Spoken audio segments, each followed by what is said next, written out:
strategy decisions are worth millions of dollars. You go to the wrong place with the wrong strategy and you're done.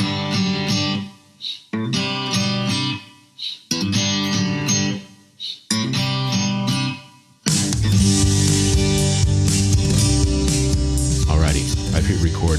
And so, Mo, how are you doing today? I'm doing very well. Good. Now, should I call you Mo or Mohammed, or what do you go by? Mo is good. Mo's good. Okay, cool. So we got together through a mutual friend, I guess. I had interviewed with Roman years ago when he started Tokyo Supercars. And then he reposted one of your links, one of your posts on LinkedIn. So a mutual connection, at least.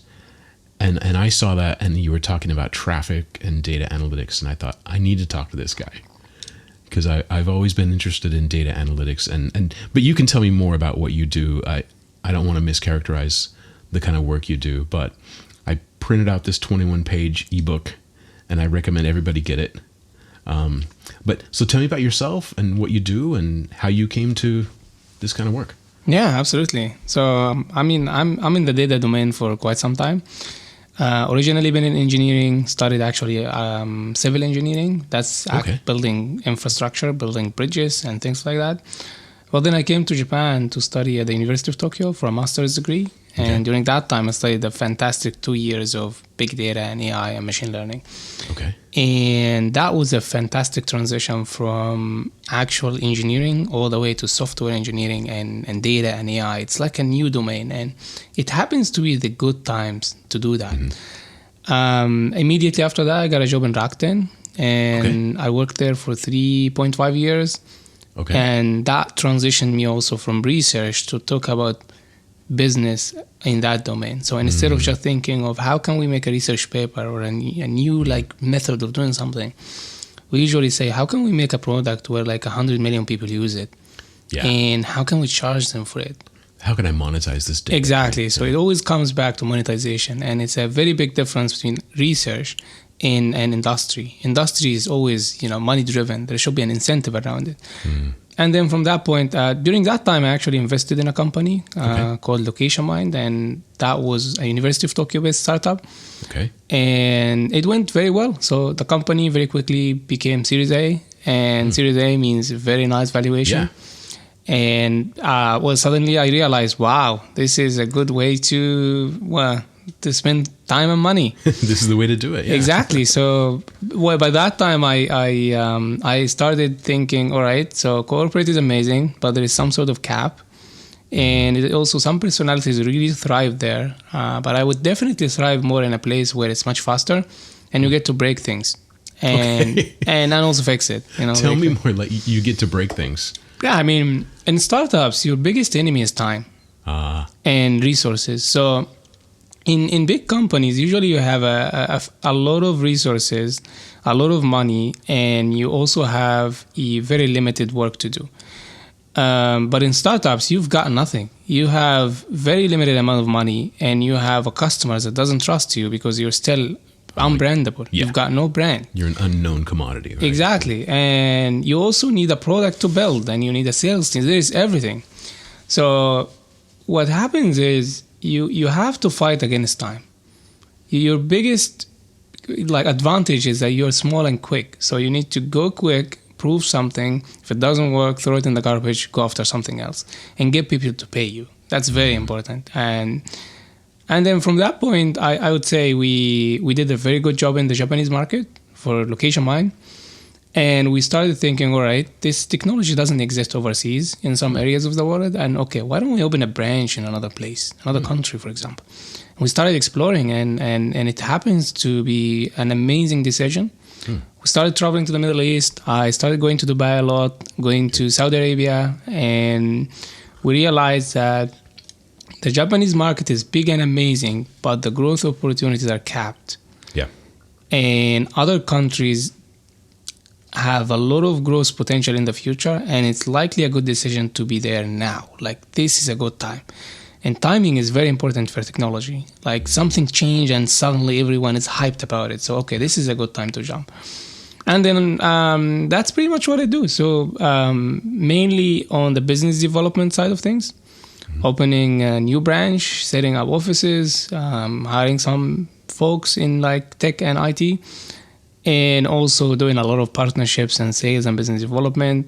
And at the same time, I code. I like when I do want like have something to explain, I go after that.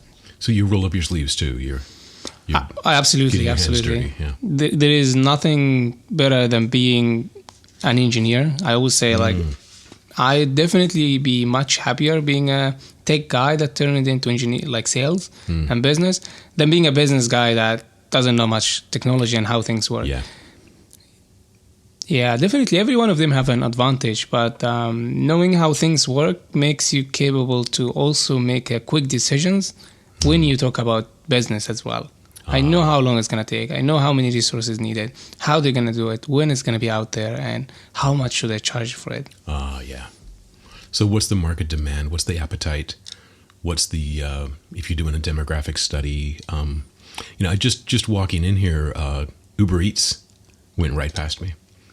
And I was thinking, okay, I'm going to talk to a guy who does data, and I wonder like how much this logistics plays into their delivery. And if you're in Japan, you use Yamato, Kuroneko, and Amazon, Rakuten both do amazing. Like Amazon Prime is my main shopping source, right? I'll go on and I think, okay, I have a birthday party tomorrow, so I need a gift. And I'm usually behind. So I'll think, okay, this guy likes this type of shirt or this type of T-shirt. Okay, I'm gonna get that, and it'll be at my place in the morning. It's perfect, right? It's amazing. It's amazing. Yamato Kuroneko, they have. If you've been to Japan, a lot of people are overseas and in Europe and US and stuff. If you've been to Japan, there are a bunch of small neighborhoods that make up Tokyo, right? And each of these neighborhoods has a tiny office for Yamato Kuroneko, which is kind of like UPS or FedEx overseas or whatever, or DHL, sorry. And everything goes to that office for that neighborhood, and then during the day they deliver it to the neighborhood. And it's fantastic. It is, absolutely. It's amazing. I think there are some pretty good data companies in Japan. There are, and the logistics industry is like first mile delivery and middle mile delivery and last mile delivery. And the first mile is when you ship things from the factory all the way to where it should be distributed and sorted and so on. And then you come to the warehousing part where like things are distributed. So if it's centralized, everything goes to Tokyo, then okay, how do we distribute it to the last location and so on? And you have the last mile delivery, which is actually a very complicated part because this is where things start being individualized. So you have to have a guy that send a parcel to like 25, 30 people at the same day. And that's when data and technology becomes really important. So in logistics, one of the best advantages to have is being able to forecast demand. If you can know how many people will order that item tomorrow or after 1 week, you can stock yourself. So what happens is behavior of people is pretty much the same. If you like account for a large census, the number of bags that are being ordered in that neighborhood is probably gonna have some trend. And that trend would depend on what's happening in the context and surrounding. Like we have now the holiday for the Golden Week. Well, that's a good time people buy stuff. They are pretty much like available. Yeah. And we've got, let's say, December is coming over and there is a vacation. This is when people buy stuff. Or the Valentine's Day. Okay, we know that something's going to happen here. You just stock up on chocolate. Yeah. Exactly. So you start forecasting what is needed at which area per geography, and then you stock yourself. So you put like the exact stock. And from that point, you have things ready to be delivered. So when a customer order, what happens is they don't just like go and ship it from the store all the way to you. It's already like stocked somewhere and being ready to be shipped. And there are a lot of AI models that is doing that part. Interesting. And another thing related to that is the density. I've worked in some areas where the density of population is less than Japan. Okay. And that becomes challenging when the density is pretty like there's no enough dense place.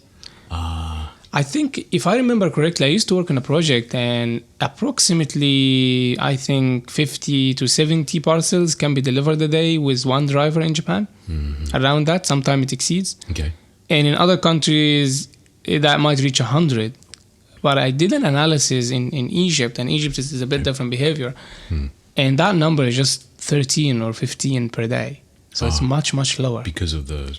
Exactly. It's more spread out? Or? People are spread out, and the companies don't have that capacity to have one guy focusing on one neighborhood. So it's an economy of scale thing. If you're too big, you can have a lower amount of money spent to deliver a package. If you're too small, no, you're actually going to have to pay more. So that's why if you go to Alaska, things cost more. I haven't been there, but probably. I'm guessing. Yeah. I mean, anywhere where there is a high level of sparsity, means the driver have to travel a lot. That's one of the areas. Forecasting is definitely a thing, and then enablement of individuals. It's very tough those days to just rely on your brain power to process things. So whenever you get let's say 100 parcels, and every one of them have an address. The old way is okay, we look at the address by our eye, we say which prefecture or which area, and then we start distributing it. Now, that's really old. Yeah. You don't want to do that manually anymore. You want something, to look at the address and just start collecting things together. So this part of technology is definitely helping. And the last one of it is enabling drivers and enabling people with solutions so that they can execute better. And in the past also, people used to give drivers a bunch of packages. Let's say you get a 25, okay, and then please go ahead and deliver. And you have to figure out which one should I go first. Yeah. I've got 25, and the city is pretty big, or that area, even if it's not big. I need to work a plan in my brain so that I can navigate. Yeah. And you really have to know the neighborhood.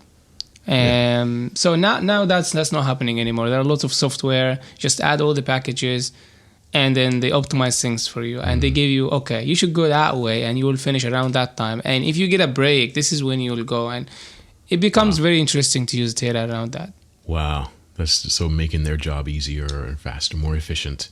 And the first mile too. You talked about the last mile, but the first mile is what's interesting in Japan. And I don't know about other countries, but most of my experience is North America, Japan. In Japan, we can actually go to a convenience store and send a package, which is different. I don't know what places you've been. Well, yeah, I think in some other places you go to the post office and you send from there. I haven't seen much models like the convenience store model, where you can go to a convenience and just send everything. Wow, this is just amazing. I mean, you can pay your electricity, water, power. You can pay your taxes at a convenience store, and you can buy stamps. But you have to know the denomination you need. They can't tell you how much the letter's going to be. Yeah. You can send an express mail next day. You can. There's an ATM. There's different convenience stores in Japan have different systems. So there's one, I want to say Lawson has a machine called Loppy. And I don't know where the etymology of the word, but if you were to buy a concert ticket, you could go to Loppy and then punch in a number and print out the ticket. Yeah. And go to the show. Or that when I went to Skytree the first time in 2014, I bought the tickets at a convenience store, printed them out right there. It's pretty amazing. Concert tickets, all that stuff. Yeah, I definitely agree with you on the convenience part. So convenience store are very convenient. It's just convenient. And cheap too. It's cheap too. The food, I mean, if you buy a water out of a machine, sometimes you can get it for 110 yen, whereas a convenience store be 120, 130. In the States, it can be double. So that's the thing. In Japan, I think there is some very good level of consistency. And if you buy food from the airport, it's probably going to be the same if you buy it from the most expensive place in Tokyo, or it's going to be the same if you buy it from the cheapest neighborhood. Probably this relates to the Japan's model is pretty much on the big corporation. So big companies controlling that water for the whole country, for example. Oh, yeah. And there is a level of consistency that I haven't seen outside. So, for example, in UAE, eating in a small place might cost you something super cheap, but if you go to an airport, you're gonna pay like double or triple. Yeah. If you go to a fancy place, you're gonna pay like tons of money for the same thing, might be even the same quality.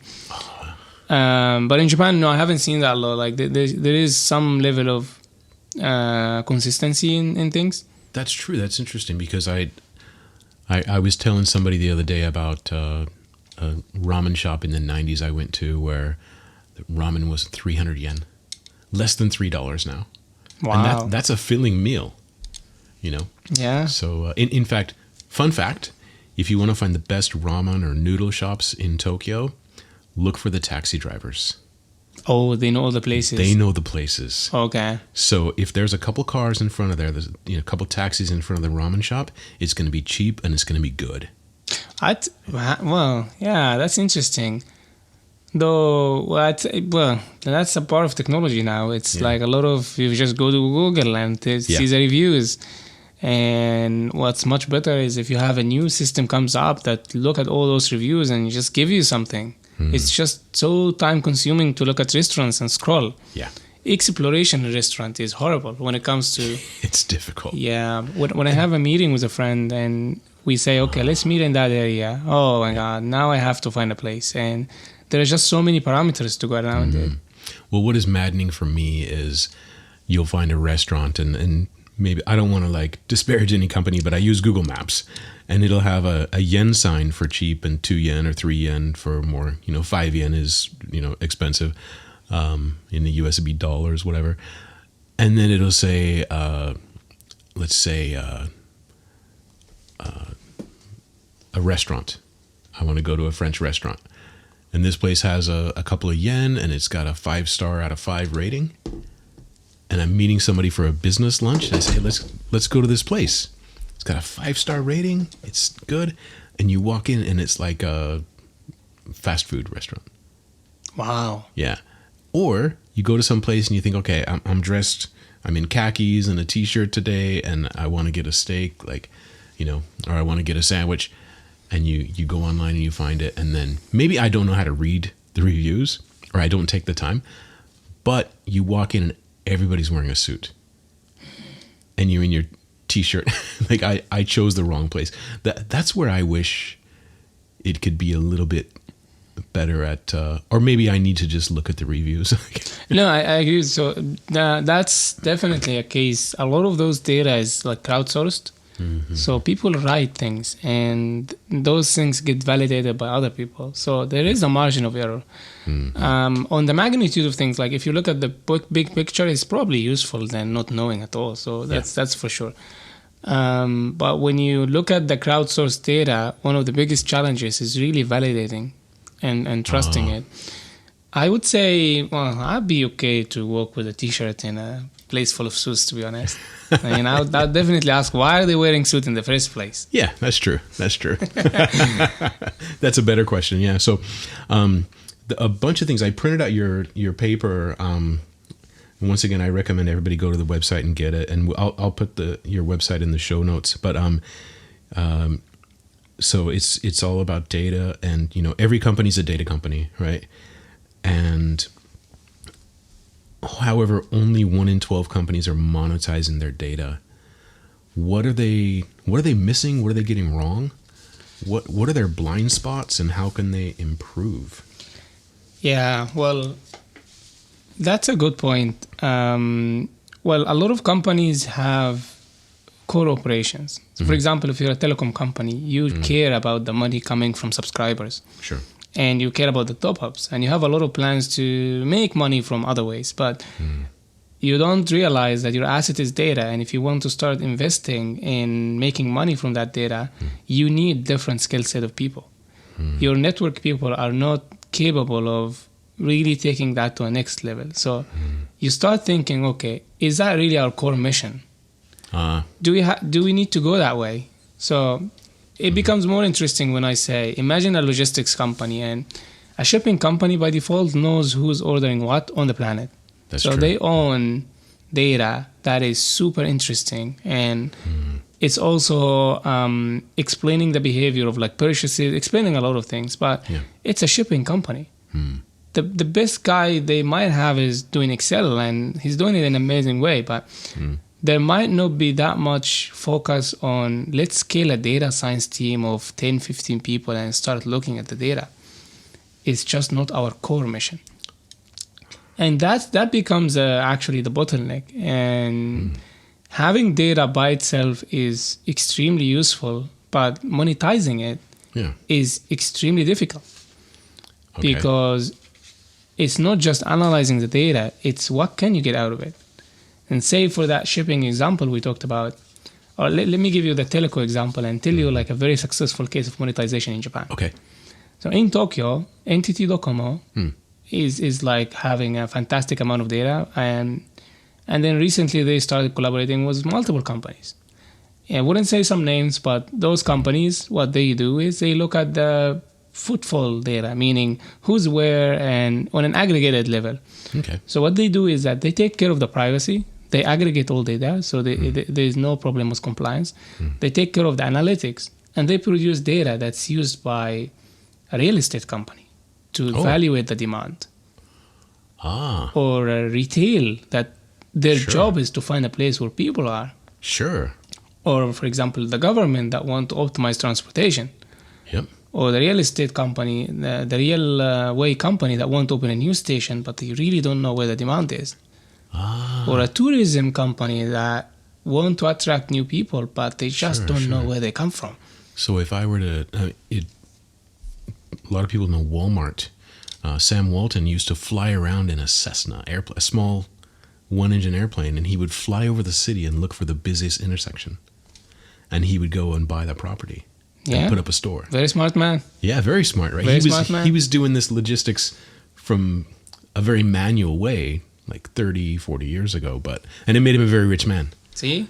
And he knew how to buy and sell. He knew how to buy in bulk cheap and then sell at a margin, but which now became the Rakuten and the Amazon model, right? But more of like an arbitrage model. Yeah.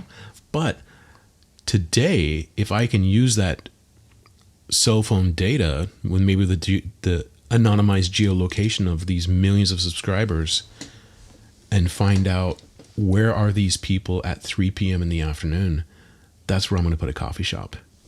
And absolutely. Where are these people at 9 p.m.? I'm going to put a izakaya. I'm going to put a pub there, a bar. Exactly. Right. And it's not just that. It's like the dynamics of it. Sam, the guy you just mentioned, he traveled by helicopter one time, but he can't stay in the air forever. That's so you got me. That's true. I mean, he got a snapshot of it, but how does that change over time? What about the weekend? What about the holidays? I mean, all of that is factored when you look at the big picture. Oh my gosh. So and then staffing concerns too. I mean, if I'm up there at 5 p.m. and there's hundreds of cars going by, I think, well, I need 10 people in the store. Staffing is the way to go, and it's. I mean, staffing itself can be done by the point of sales data. Okay. As a store, you know what's your demand, you know how many people are coming, but what you don't know is how many people come in and they don't buy. You just know how many people buy. That's a critical. It is. It's a big one. That's an untapped resource. It is, because you do have the traffic, but you only see the conversion. You don't see the traffic. Anything. Exactly. And if you look at the online world now, you probably have a website somewhere and you might have Google Analytics, and they tell you how many people come in and how many of them buy. So you can calculate your conversion. And if you know how to calculate that, you can optimize. You can know, why are those people coming and they're not buying anything? Yes. There should be something to fix. But in the offline world, there is nothing like that. You just see the sales, and if you're lucky, you get the data out, but you're just like going somewhere. So in a country like Japan, where still the majority of shopping behavior is offline, it's not online yet. A lot of shopping is happening offline. It's true. That becomes critical. Like, knowing that behavior is one of the most important things to go as a retailer. In data, it's a first mover advantage. So if you know something, you see a trend, and you can just ride on it, that gives you a good leverage over other players that are just going with like traditional style things. Okay, and one thing I noticed is happened, I can't remember when it started, but it was very noticeable. If you go to a Rakuten or a Amazon or whatever company, e-commerce company, and you put something in the shopping cart, and then the phone rings. Okay, I got to go do something else, or oh, it's dinner time. I'll stop shopping now. Maybe come back later. You get a reminder. There's something in your shopping cart. Did you forget? Did you want to buy that? It's amazing. I wonder how much that increased revenue for these companies. A lot of money. Because if I'm at a website and I think, oh, that looks cool, I want to buy that, but okay, I got to go to work, I got to have dinner, and just forget about it. I'll forget about it. We're too busy. Yeah. And speaking of data, we've got millions of things happening every day in a city like Tokyo. Yeah. And I'm getting older, so like those things in my short-term memory, they're gone. Well, I'm younger, and I can tell you I'm also the same. It's just too busy. We live in a very busy world. Crazy. It's busy, and users have an extremely short span of attention. Yes. You've got a second to convince someone about something. We're having a very busy world, and targeting. This is a problem called targeting. So targeting and retargeting is a very common problem. Okay. And lookalike too. So if for example, if you bought, maybe someone like you might buy because okay, you're a male, you're that kind of age, you're that kind of gender, and this is your behavior. So in sales, you look for lookalikes. If that guy bought a bag, probably similar people will buy bags. Interesting. And it becomes more interesting when you geographically target it. Or this man at this age is probably going to buy flowers on Mother's Day or something, right? Could be. We should target him. And there are lots of dimensions for that. Yeah. But it gets more interesting when you say, if this neighborhood we are very successful here, then we're probably going to be successful in that neighborhood because people there have the same characteristics. That's very difficult to do without data. Imagine if you buy like a real estate property and it performed very well. Yeah. Okay, now time to expand. Sure. Where should I go? But if you buy $1 million building or $10 million building in one neighborhood, but then you go 5 kilometers away and buy a very similar building for the same price, the rent might not be the same because it's not near a station or something like that. Is that? It is. So I think I was also, let me try to take it to chains, for example. Like, okay. Let's say McDonald's or Walmart or whatever it is. And they open a branch somewhere. And then, okay, this is fantastic. Let's open another branch. Let's open another branch. What happens nowadays is that even though with the data they have, they've got success cases and failure cases. So you end up opening a restaurant and you see, okay, that's one is not performing very well. What should we do about it? We should close it and go somewhere else. And these decisions are very expensive. Yes. It's a very expensive decision to make. Yeah. It's not like a website. You could just, throw it in the garbage and go make another one. That's true. It's not a startup. No, it's not. I mean, you just built a building with staff and operations, and there is no way to test before. And that's when data becomes, a lot of people would invest $10,000 to avoid losing $100,000. I would, yeah. So chains for sure have been actively going after those kind of data, not only for location of people, but the demographics of people. Like, where are young people, Generation Z, where they are to sell them. If you're selling like Belgium chocolate, for example, or something super trendy, you're looking for a place where a bit more trendy people are. Sure, you want to be in Shibuya, Harajuku, exactly, Takeshita-dori, someplace like that, yeah. Exactly. So, it's definitely not as advanced as it should be in Japan compared to, let's say, other places. And in the Middle East, it's absolutely not advanced at all, where I do business as well. But it's coming in a way. A lot of data are being available. People are realizing the value of it, and they invest in data.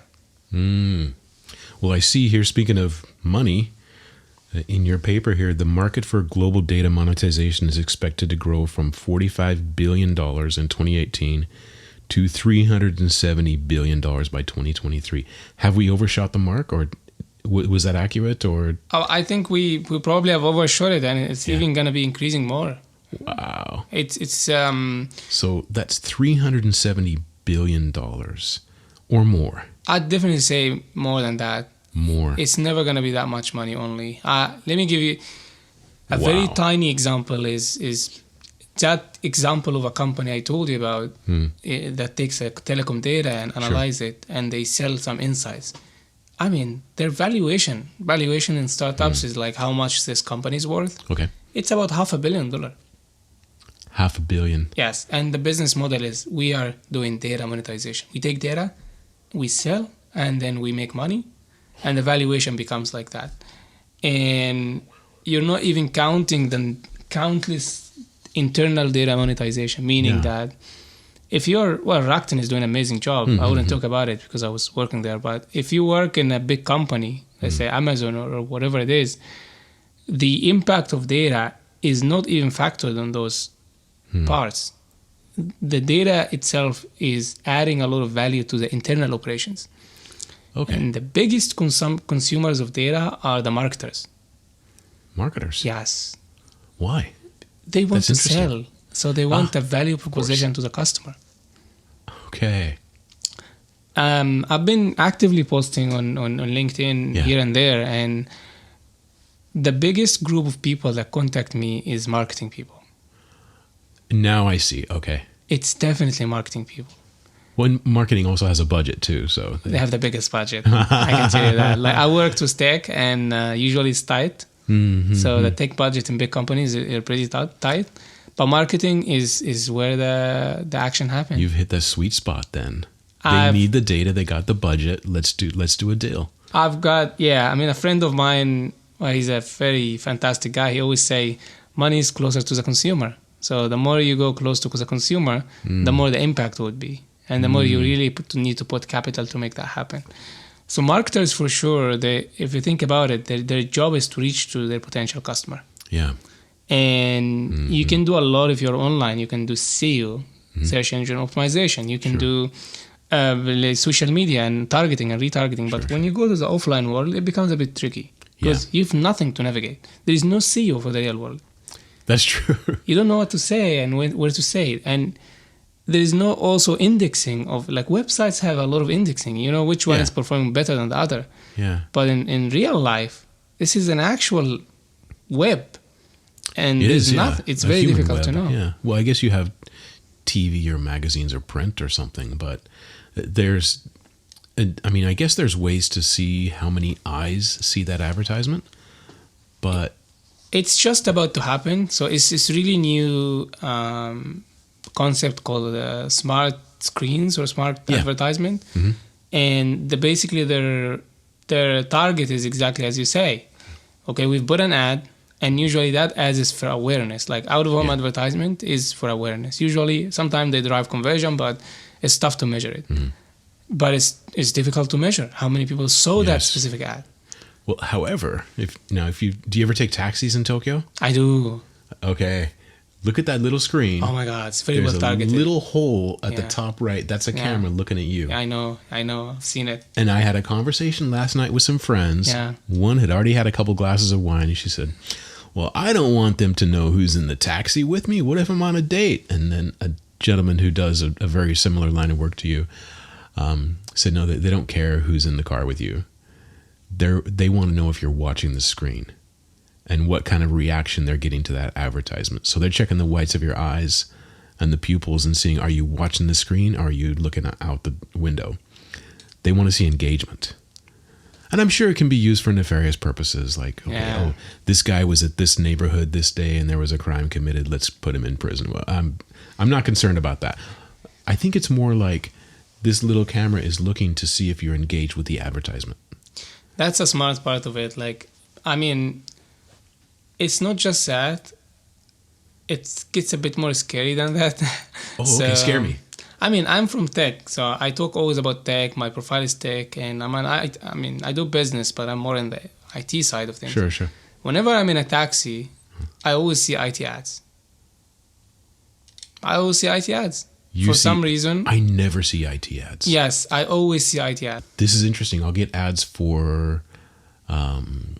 so I'm a lawyer and I did legal tech. I would get ads for similar companies. Yeah. Now you're scaring me. Okay.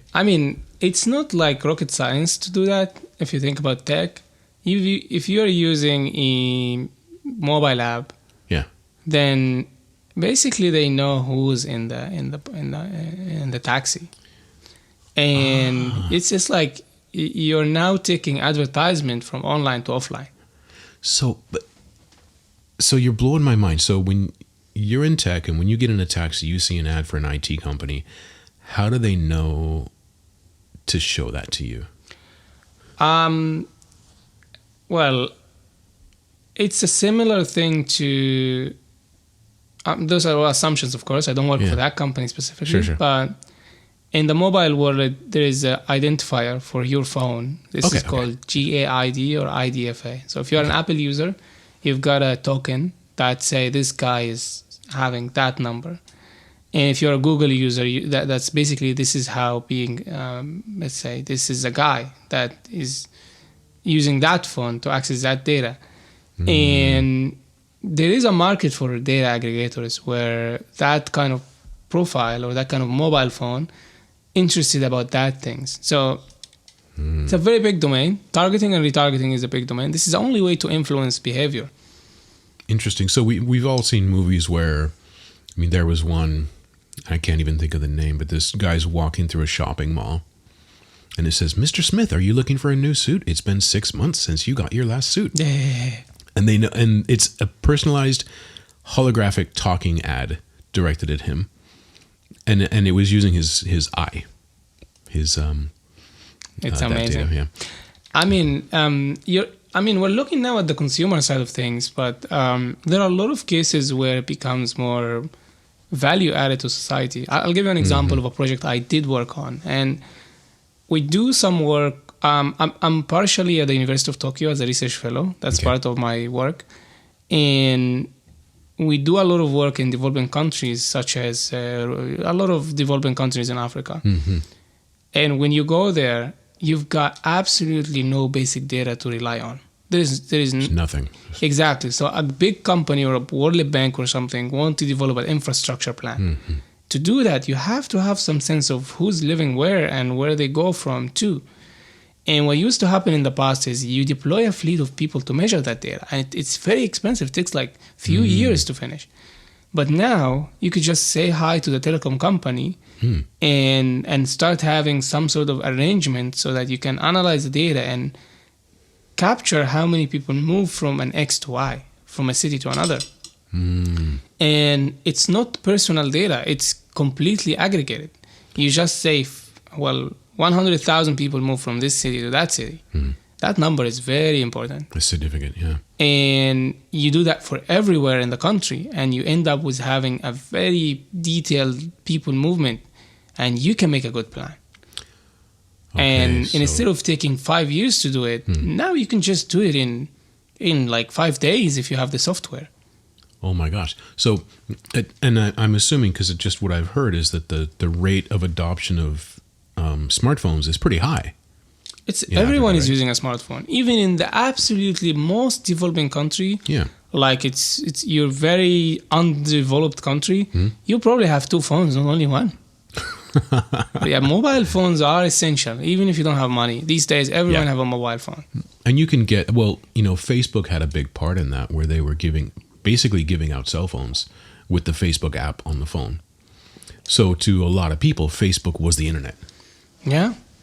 And then also, I'm in the crypto space, not heavily, but I'm kind of just learning.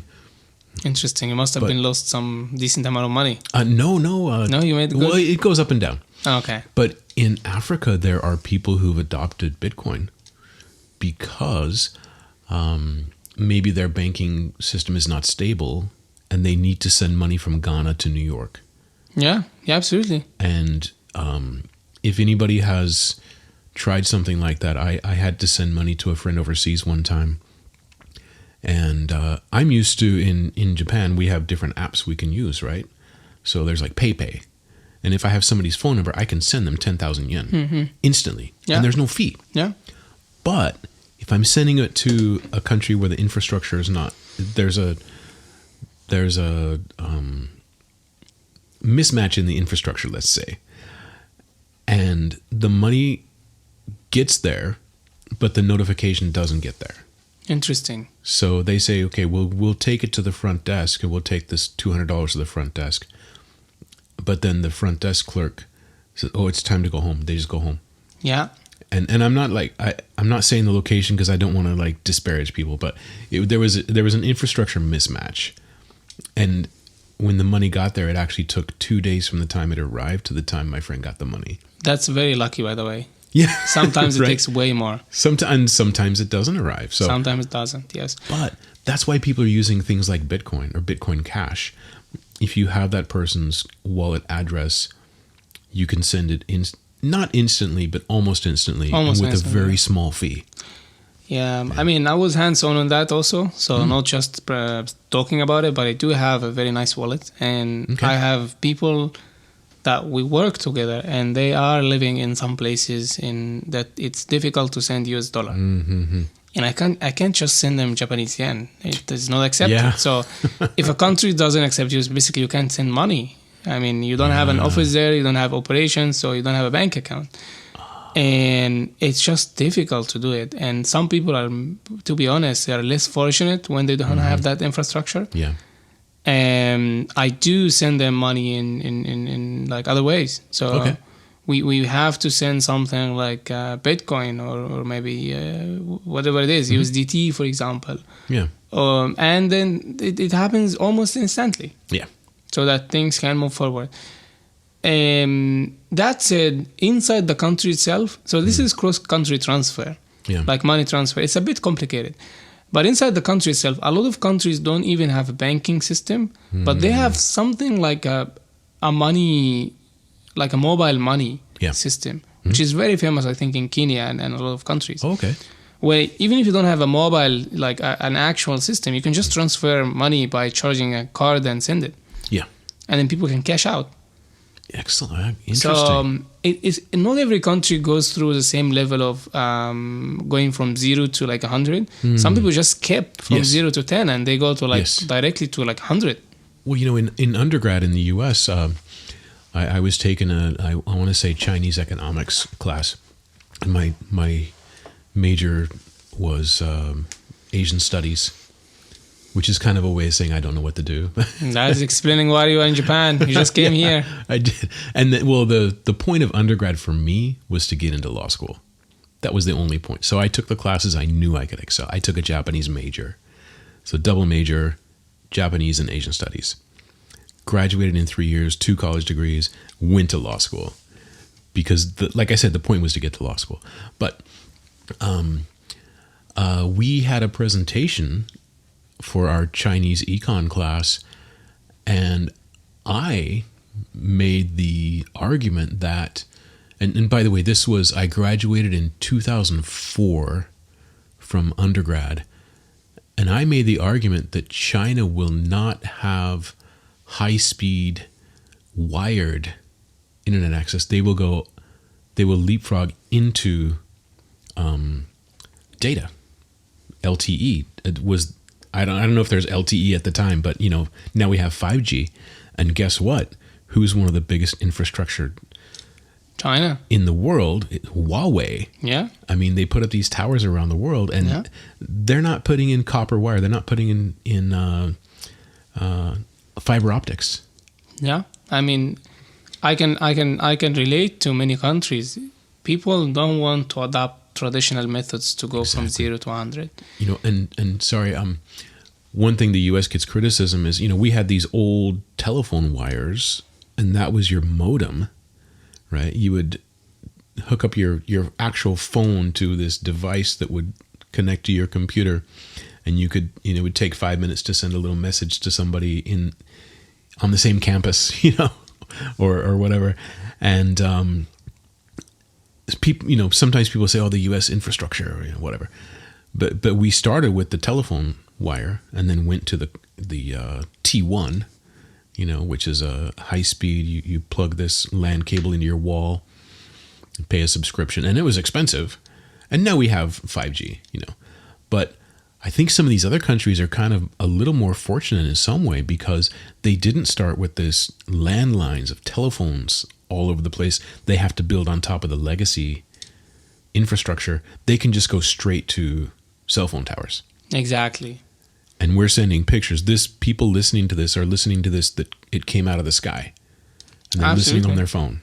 Right. Man, people are leapfrogging everywhere. Big not time. only in this field, but every now and then you get a company that's just innovating and ignoring everything. Yeah. And it's just too difficult for a big company with a lot of legacy to come over it, because you already put systems in place that it's tough to change. And you could see that with a lot of, let's say, hotel owners in Japan. I go to a lot of hotels, and around Narita, I went to a couple of hotels, and man, this is 1990 something infrastructure. There is a lot of old stuff. I don't even see it in a movie anymore. Lost in translation or something. And that's a very good prime location. It's near the airport. It's a very nice place, but it's just gonna take a lot of money to renovate that. And a lot of different resources, some person in charge with technology to understand what needs to be done. So for another investor that comes in and he's building something from scratch, he's gonna get to the point. Yep. And it happens across all domains. So technology is one, financial infrastructure is another one, AI is another one. You don't have to build from scratch. Like you start from somewhere. And it's just how things are. That's why one of the most common techniques for big companies, they acquire a stake in small companies. Yep. It's no longer a case that they can innovate. Almost all big companies, at some point, they start moving away from actually doing the work to investment. Yes. We are an investment company. We're just going to allocate the money on some parts of you, and if you're amazing, we're just going to buy you. Exactly. That's pretty much how it works. There's massive companies that I can't say names, or probably should, whatever. I'm not going to say names, but they have incubators. Yeah. And they'll have like a 20-story office building, and on the 19th floor in a corner somewhere near the cafeteria, they'll have a scientist over here working on a model. And if that works, they're going to buy the company. And this is somebody, either he's going to be working in his garage or his bedroom, or he's going to get free space at this office, and they're going to ingest a little bit of capital, and he's got an office space, which in a place like Tokyo is super expensive. It is. Right. So they're giving him a break, and he's also, if that catches on fire, they're going to buy it and turn it into billions. Potentially. I think, to be honest with you, I'm on that, let's say, front of things now, building companies, so not a few things on my plate. It's just too difficult to build a company. Like, starting a company is a nightmare. You need a product, and if you're good at doing the product, potentially you're not good at selling it. Yep. If you're not good at selling, if you might be good at both, you're not very good at capital and fundraising. And if you're good at all of that, you might not just be good at operation and setting up like a whole pipeline of customer support and all that things.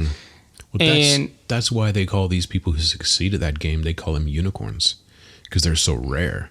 If you go to $1 billion valuation, you are a unicorn. But even building a company to go from zero to like even the $100 million or $10 million valuation, still the toughest time ever is when you start. And when you work with a big company, yes, you do have some disadvantages. They might own the patent, or they might... There are a lot of tricky parts around working with a big company, like they call CVC or this capital. But you also have access to distribution, which is very tough. True. Distribution is tough. If you make a software, and instead of going everywhere trying to sell it, they will just sell it for you. Yeah, that's great. And it's going to go everywhere. This is true. Well, this is why companies that sell into retail, this is why they want to sell to Walmart or 7-Eleven. If you can get a contract with 7-Eleven, even if your margin is terrible, that's it. It's worth a lot more than being the best product in Osaka. It's just worth more. Distribution. Marketing and sales and distribution is pretty tough. Oh, and they have a marketing budget too. Yeah, they do. Now, selling, right?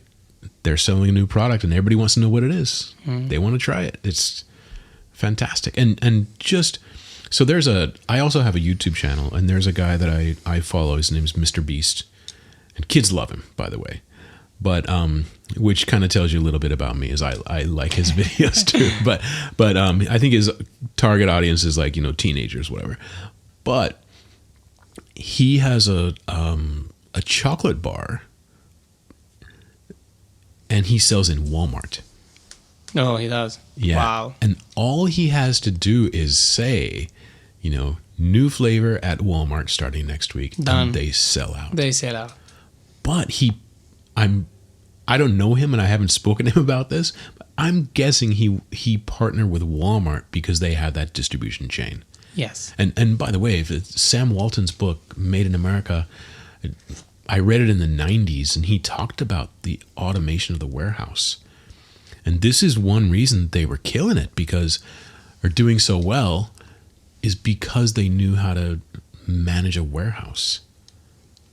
It's innovation. Yeah. You come up with something new, and then suddenly you've got a competitive advantage. Yep. Even if you're a small company and you can deliver in 1 day and everyone else deliver in 2 days, Yes. you have that advantage over the market. Yes. And speaking of leapfrogging, so in the 90s and 2000s, one thing you would see, like at a ramen shop or a sushi shop, you would see a little motorcycle, like a 50cc motorcycle outside of the shop, and you would know that place does delivery, right? But maybe they only do like 5 a day. So you've got this, $10,000 bike or whatever it costs, and then the parking, the maintenance, the gas, the insurance, and your driver, maybe one of your waiters, is delivering food, right?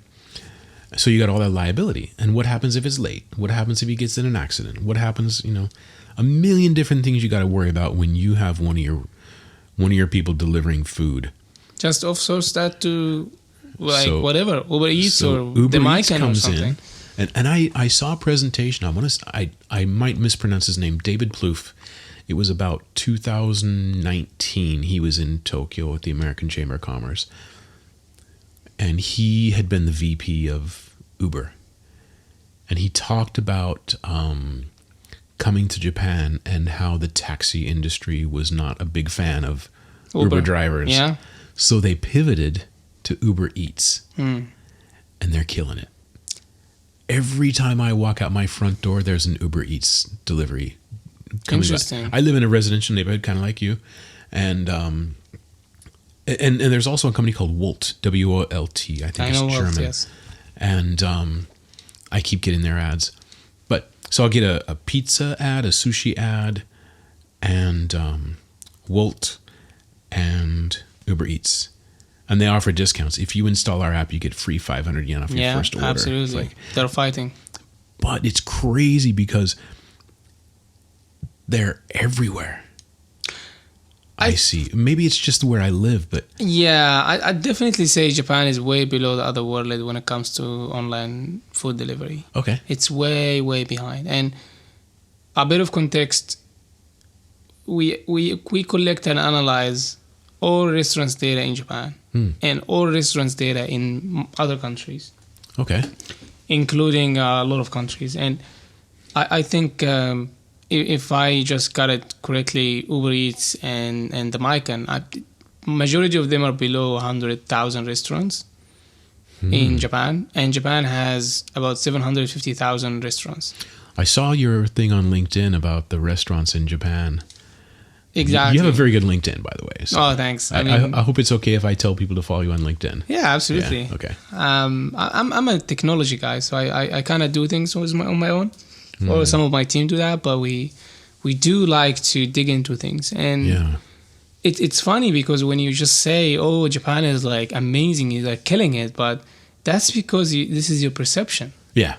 But when you really look at the big picture of things and you see, wow, no, go to Egypt and you see every single restaurant in the country having an Uber Eats or Talabat or something.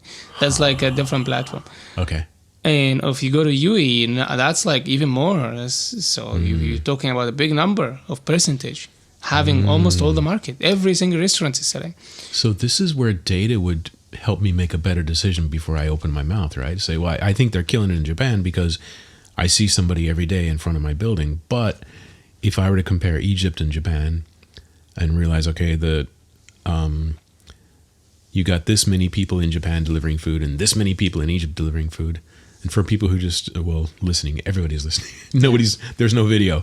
I'm saying there's a tiny percentage of restaurants in Japan that are delivering and a massive percentage in Egypt that are delivering. So even though my perception is there's a lot of delivery in Japan, that's not correct, because in reality, if I were to look at this in a graph or a chart or a report, it would show me that there are other countries that has a lot more adoption. Absolutely. Is that right? And it gets even complicated when you look geographically about it. It's Tokyo. What's happening here? Osaka, where they are. And, well, which aggregator, like, for example, is Uber Eats more dominant here, or is like the Mycan or Wolt or Menu? Yeah. Now, that's a difficult question to answer, because you see something with your eye, but you don't see the full picture.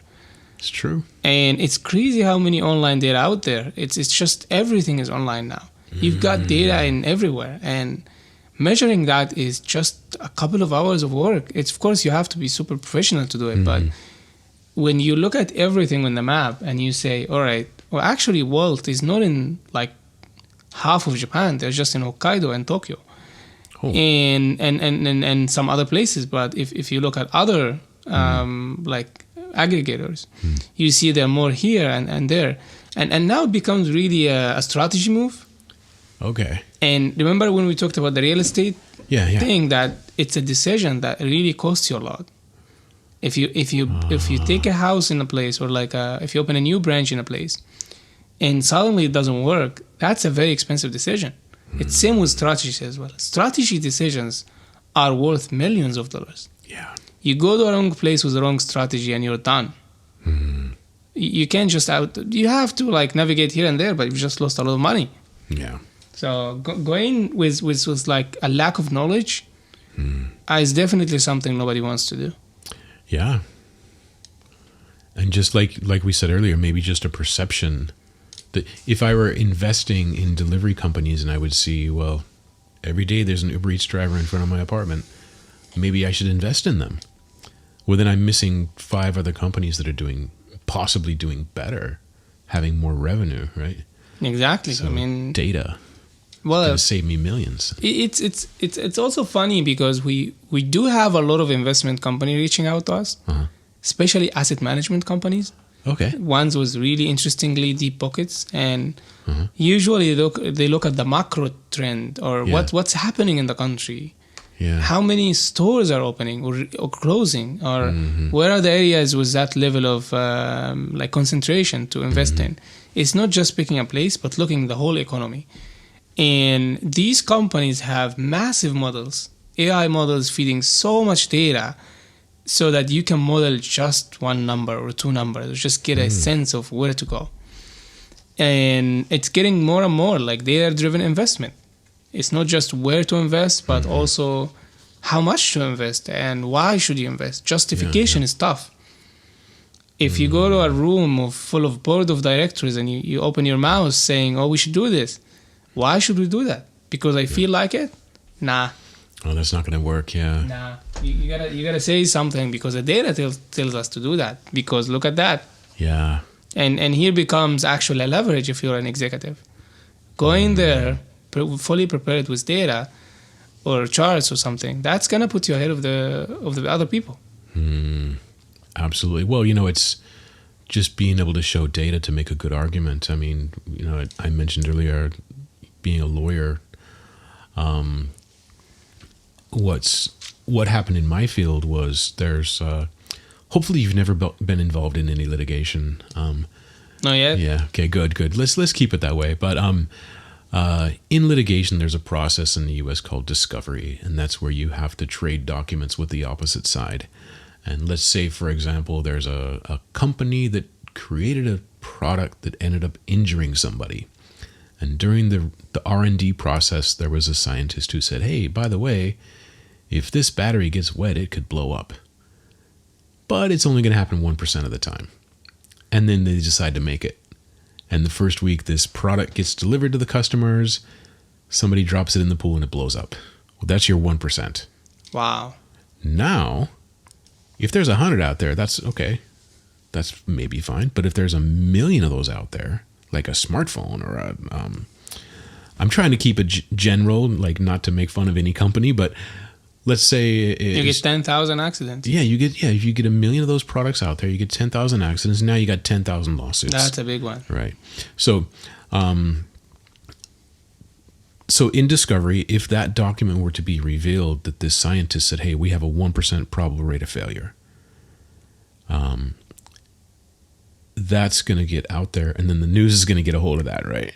So in discovery, so when you trade documents with the opposite side, with e-discovery, right, electronic discovery, any email that is relevant to the topic from this date to this date, like let's say the accident happened in 2020, so everything from 2010 to 2020 that has to deal with this product.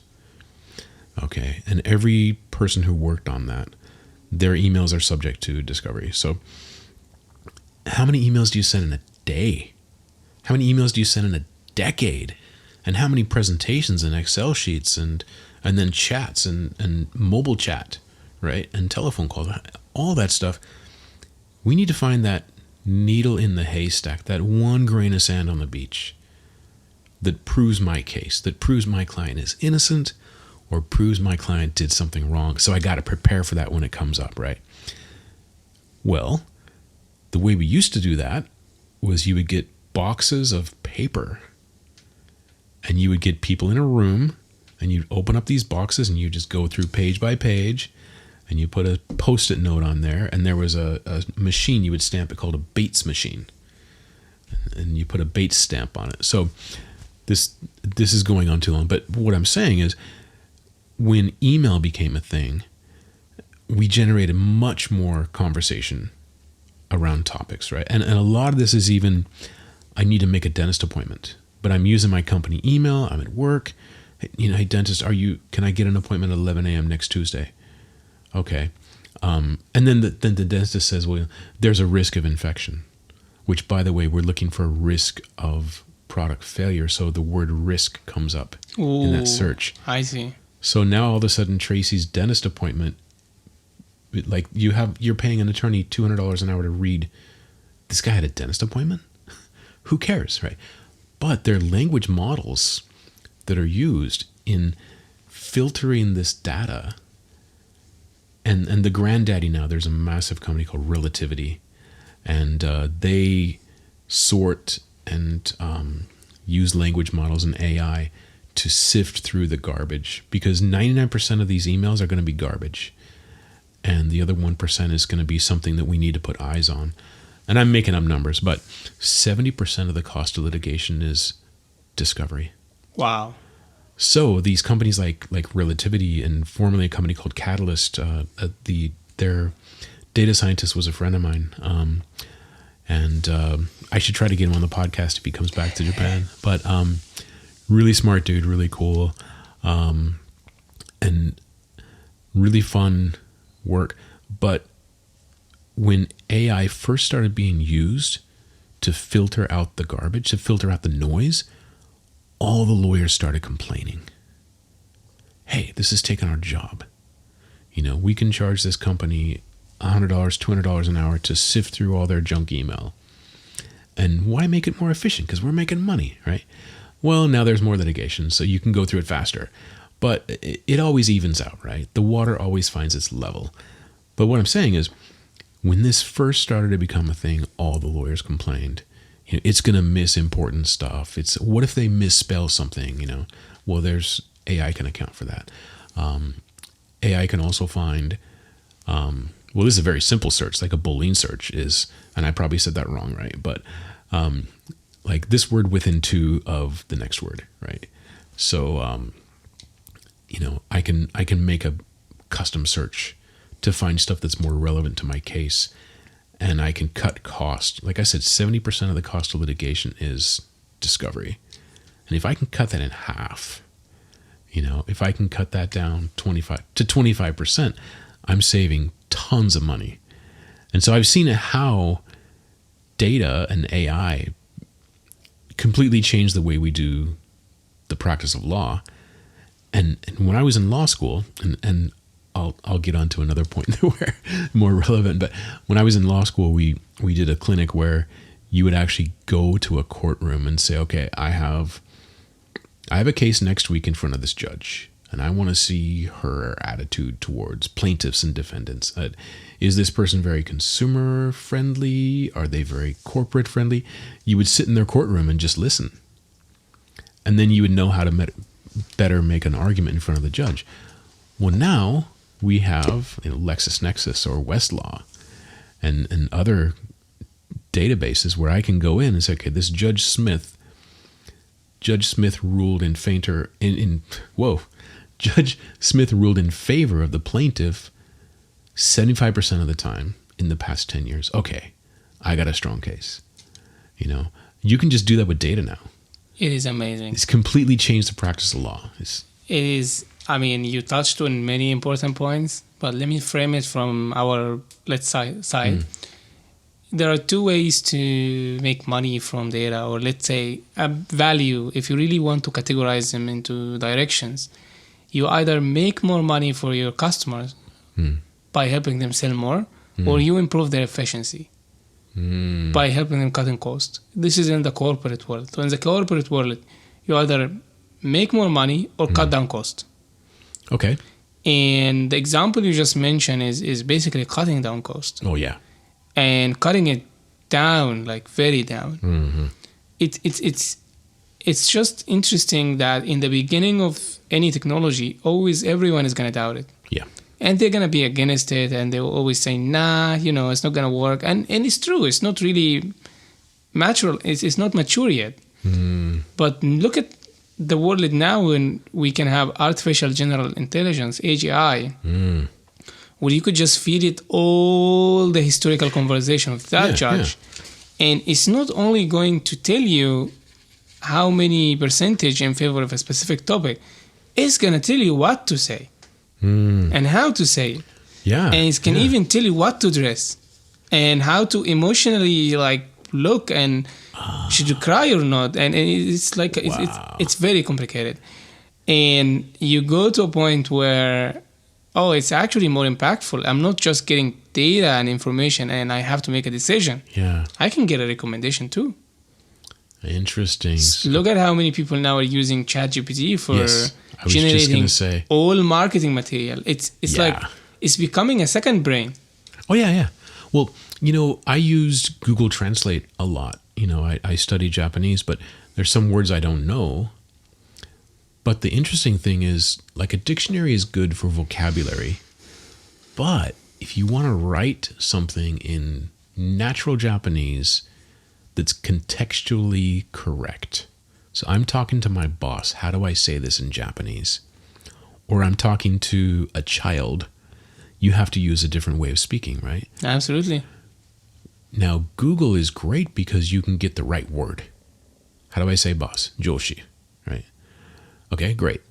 But when I talk to that boss, which tone do I use, right? I can ask ChatGPT. And I've actually, I also have a YouTube channel. Shout out to my YouTube channel. Some shameless self-promotion there. But I've got a script on how good is ChatGPT in Japanese. And I asked it, who's the best YouTuber in Japan, and do you know Mr. Beast, like the YouTuber I talked about? And it was phenomenal. Do you know? Phenomenal. And I asked it in Japanese. Yeah. So the first question was, maybe I wrote in English, like, do you understand Japanese? And it said yes. And so I wrote, switched the keyboard, write in, do you understand Japanese? And it wrote back in Japanese. Yes. And you can see it typing out.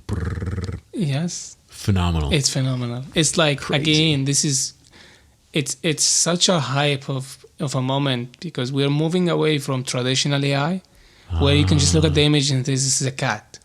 Yep. Or you can look at the guy and say, this is that guy. Mm-hmm. To a place where it's even more wider.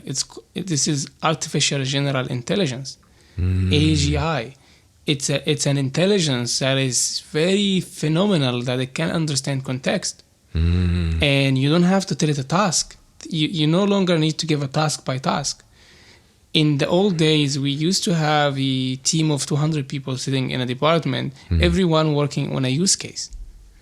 Some guy doing dynamic pricing, some guy working on text to, let's say, find out sentiment of people about the product. You've got 200 people, and everyone is very focused on one task. But nowadays, you get AGI, artificial intelligence, and you don't have to do that. You just feed everything and wait. And then you just ask questions and get responses.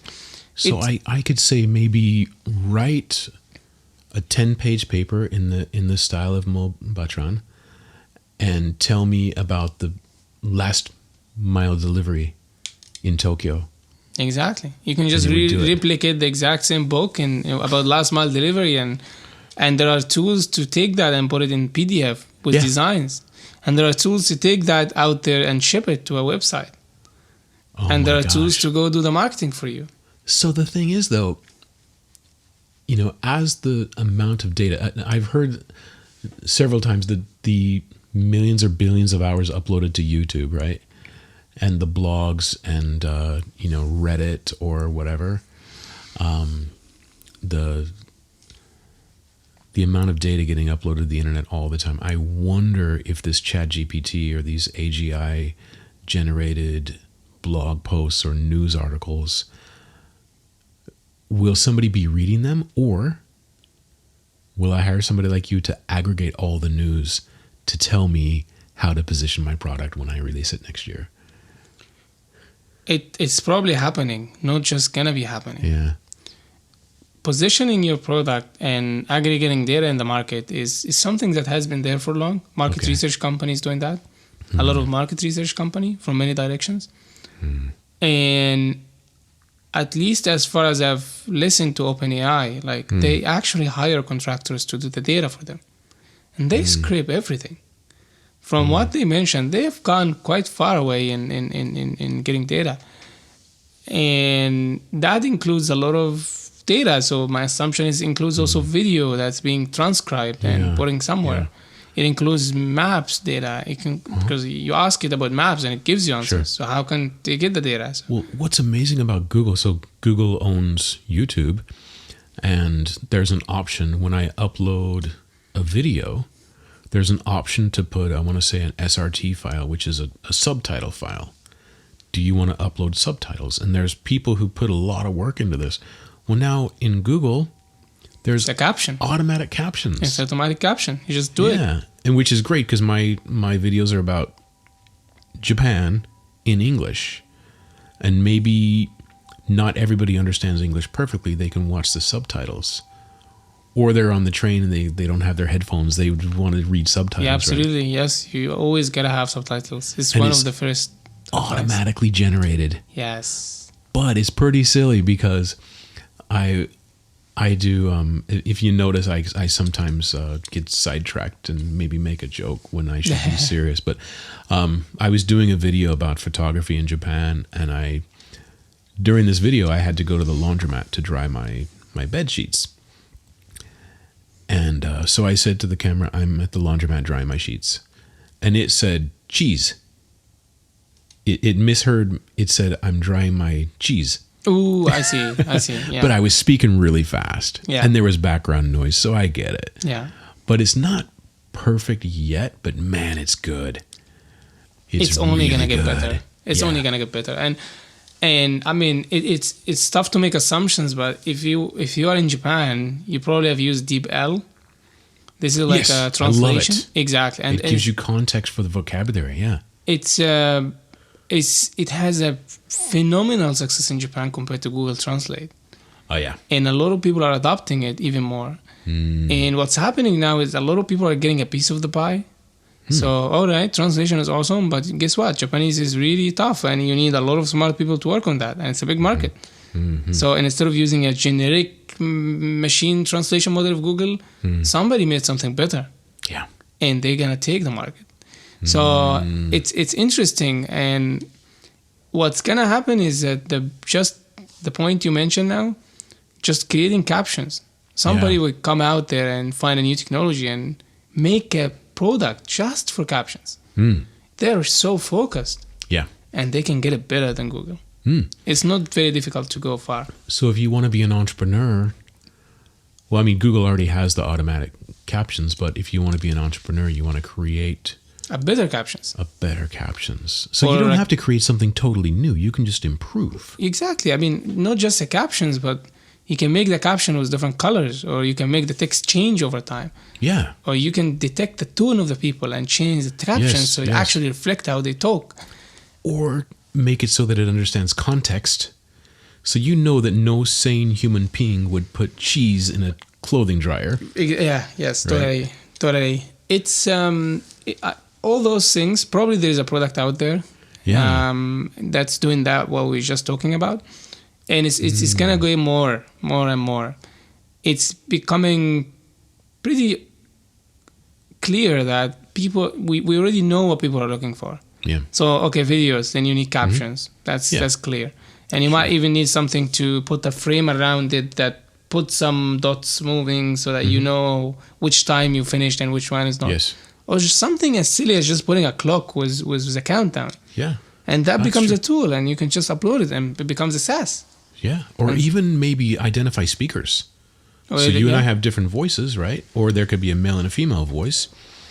And maybe I want to put the male voice in this color or this font. And I want to put her voice in this font or color, right? If it can distinguish those two voices. Because if you notice when you watch something with automatic captions, it's one sentence the whole time. Yeah. There's no period, then a capital letter for the next sentence. It's just like one sentence the whole time. And it's great. It's But it is wonderful for better. what it is, but it can do You better. can do better. If there's somebody right now who's a developer, please develop something for YouTube where you can edit videos, because they do have something. It's very simple, but every once in a while you upload something, and I've made mistakes on YouTube videos where I spelled chopsticks. I was in a hurry. I spelled it chopstock. Ooh. And once that's uploaded, it's there forever. Yeah. Now, YouTube, you can clip it out, right? But it's a little clunky. Right. Because I realize YouTube is not an editing software. You're supposed to do that in, Final Cut or whatever you use. You're supposed to do that before you upload and, don't make stupid mistakes. But if somebody can develop something for YouTube to make an editing suite online for videos that have already been uploaded, please do that. Yeah. There should be many out there, and one thing I'd definitely be focused on is your angle as a developer or somebody that's making a company could be one of two. One is that technology. You've made something nobody else have done before. That's inventions. You're inventing something. You innovated in something. And if you have that much magnitude of improvement, adoption is going to be easier, and the word of mouth is going to be spreading. But there's also another angle is that you can beat them with marketing. I mean, you wouldn't beat YouTube with marketing, but you would beat somebody else with marketing. Yeah. There are so many good products out there that are just not well marketed. Oh, yeah. And like I said, a founder or two people have done it in a garage and they're making $5,000 a month. But that's pretty much it. They're not even putting ads. They're not even like posting about it. They have no marketing strategy. Yeah. And now that becomes interesting. You've got that good product out there. So a lot of people, instead of going to make things, they go buy things and scale it. Ah, that's another form of entrepreneurship. Why don't you just buy things and scale it and put something around it? And there are a lot of models like that. I've got a friend that's doing micro acquisitions. Okay. So they acquire companies for very cheap price. I think $100,000 or maybe less, sometimes $50,000. And he always tells me stuff like, okay, this is a good product. It should be making millions of dollars in subscription. But it's only making 20 or 50,000 a year. Wow. US dollar. Why? Because it's built by engineers. It's an amazing product to solve a problem, but there was zero marketing around it. So they go in, they acquire the product, and then they go and put all the marketing around it. Oh, yeah. And boom, you go from $100K to like a $10 million in valuation, and then you exit. Well, and then that goes back to the developer, the founder may not be the go-to-market CEO. right? Or may not be the mature market CEO. Yeah. That's a very rare person, like a Bill Gates or a Elon Musk or a, you know. In a very ideal scenario, you would really want the founder to be a salesman and a coder at the same time. That's really an ideal scenario.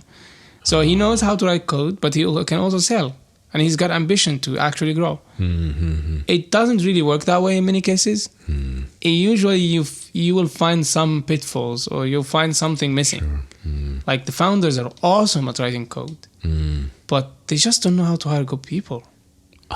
Hiring is difficult. Hiring is difficult, fundraising is difficult, and scaling things is really tough.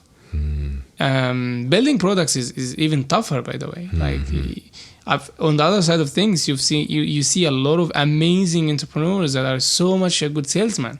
He can sell you airs in bottle, like air. Yeah. They can bottle it and sell it, but their tech team is not as strong. So you end up with that amazingly fantastic guy that's very good at many things, but he doesn't have a product to sell. Oh, okay. And that's exactly why like building companies is very complicated, and why like only 1% of those companies succeed. Because the amount of like Death Valley, they say, are a lot of them. But I definitely go for sales and marketing. That is very important. If you have somebody that's paying you, you keep going forever. Yeah. Well, it's interesting because a lot of people say, like, I don't want to do sales, but I want to start a company. And like, nah. Well. Yeah, exactly. And I mean, everyone starts like that. And it's quite common for first-time founders to focus on the product and second-time founders to focus on distribution. Okay. You know what? We're going to sell it. And the minute we get a lot of people interested, we're going to build it. Yeah, we're going to be delayed, whatever. But it's ideally you would want to have that side by side. We're building, we're selling, we're building, we're selling, and we're adopting. There is no scenario where you sit down somewhere and you keep building stuff and then you just imagine people would love it. Well, guess what? It's going to go to trash because you're just building something based on your own knowledge. Yep. And there's no market validation, and it's really it's a very bad thing to do. And you know what? It's very interesting. I was I've played music since I was a teenager, and I make YouTube videos now and stuff. And I found out why I never got famous as a musician is that I was playing stuff that I wanted to hear. I wasn't playing what the crowd wanted to hear. Exactly. and it's always smart people do that, by the way. Like it's more like the smarter you become, the more you'd more be inclined to your ideas and thoughts. Yeah. You'd hear yourself more. Well, and what's confusing is you hear somebody who's famous and they change, they rebrand or something. And they say, well, I'm just playing what I want to play. You know, John Mayer did that. He loves the blues, but he did some pop music that got him famous. And then he played a whole concert that was just blues, and people were like, what are you doing? I wanted to hear the pop stuff. And he's like, well, I want to play what I want to play. But you only get that level after a certain level of confidence. You don't go that in the beginning. So exactly. You have to get famous first before you can go off and be a rebel. You know, like you do have that much social capital that they're gonna back you. Yeah. When you go like different route. And he's just really good. So amazing. It kind of happens a lot that when you become at a certain level of influence, like money and also of course like social capital, you can actually change behavior. You can direct people to some places. You can start positioning things in a different way. So, but in the beginning, you can't just talk to yourself. You have to find an audience, and audience already know what they like. There's a market out there, and you're getting into that. So it's quite common I've had that a lot. Like I started with an idea, and then, oh, really? They just want that? That's so simple. It can be done in a minute. Oh, just want an Excel sheet? So we're building something so complicated, and the company we're selling to, they say, we just want an Excel sheet. Just give us the data in an Excel sheet. We don't care about the complicated APIs and dashboards. Okay. And I say, really? Okay, thank you so much. Take the data. Here it is, Excel sheet. And then the next one say the same thing. We say, oh, we've got an API. Oh, what's an API? We don't care about it. We just need the data. And then we get somebody that, so you always get that fantastic market validation when you talk to people. That's interesting. So you're thinking I can make this fantastic dashboard for you, and I can make this pie chart do this and that, make it 3D, and I just want an Excel sheet.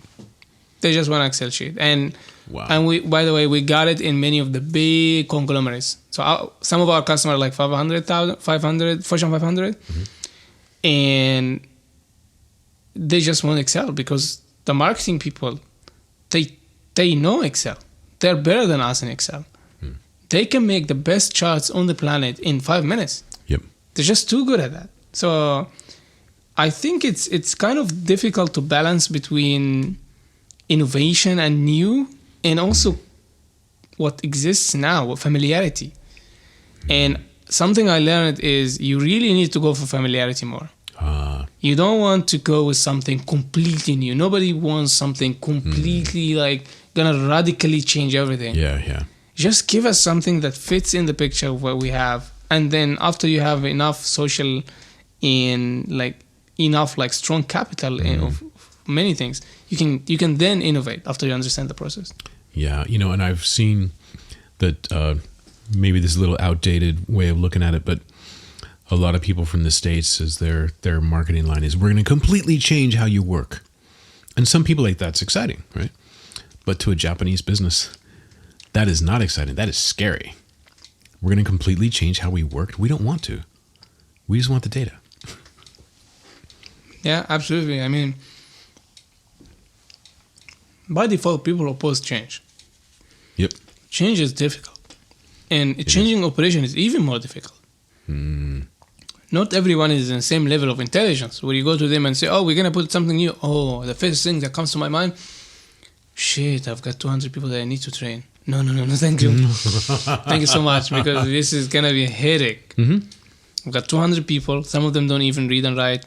Some of them maybe too lazy to learn. I need to set up a KPI system. What happens if they don't perform with that new tool? Yeah. That's too complicated. So you build the tool in 5-6 days, but actually going to market is going to take you forever. Yep. I think that's one of the areas of is it building something that fits in a big picture of things. Okay.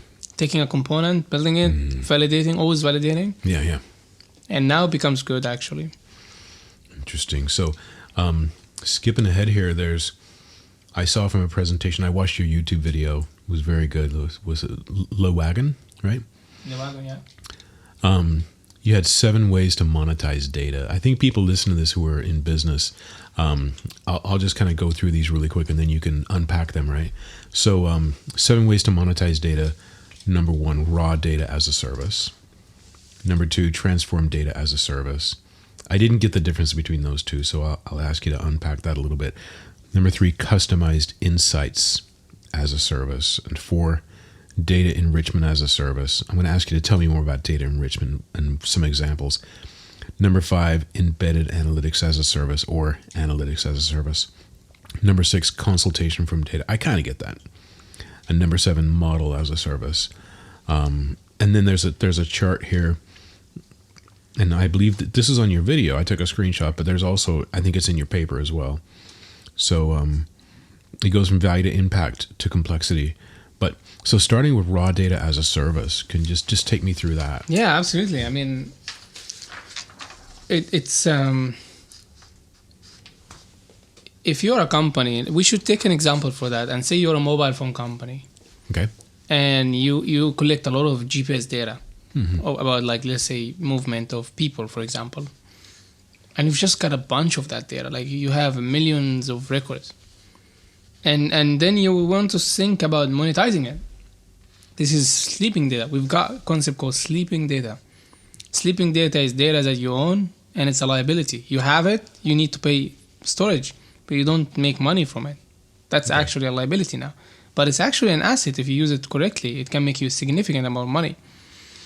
So you have all that GPS data about moving or mobility, or let's say purchase data, whatever it is. And the first thing that comes in your mind is, oh, we can actually make money by just selling that data. Because if we want to extract something useful from it, it requires a lot of engineering and also like science and analytics. But we don't care about that. Somebody else can do it. Small company, consulting, marketing, they can just buy the data from you. So that's raw data as a service. So you contract a company and then you start supplying them all this data every single month. And then you make them pay per month. And that's a subscription service. So it's actually one of the business models we have. So we do collect restaurants data in Japan. Okay. And then everywhere.